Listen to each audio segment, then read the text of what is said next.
Fabrice, ancien candidat de Pékin Express, est le doyen de l'émission des 50 sur W9.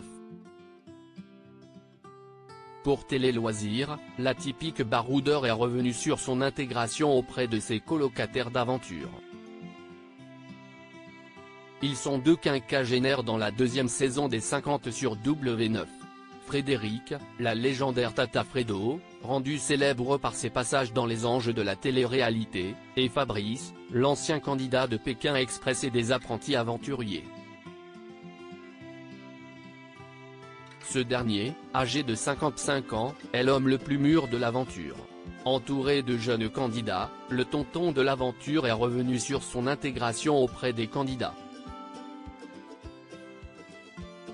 Et dans l'entretien accordé à Télé Loisirs, il n'a pas forcément mâché ses mots. Si est malheureux, Fabrice évoque le comportement de certains candidats avec son ton enjôleur. Fabrice arrive à faire passer, sans méchanceté dans la voix, certains de ses acerbes constats.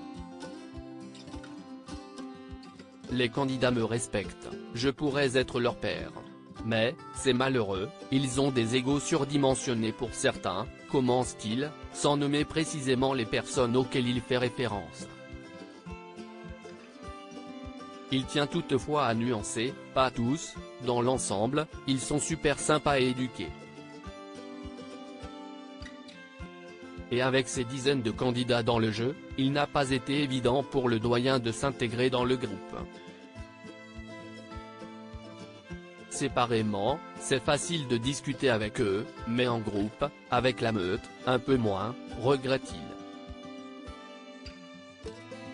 Heureusement pour lui, il a pu compter sur Nicolas qu'il aime beaucoup et qu'il a rencontré dans la saison 6 des apprentis aventuriers.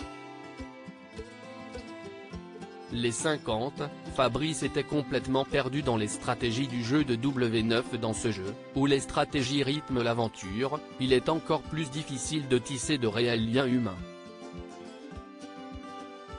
Ce n'était pas facile, je ne savais pas à qui faire confiance. Il fallait craindre tout le monde. C'était compliqué à vivre, décrit celui qui se qualifie comme piètre stratège.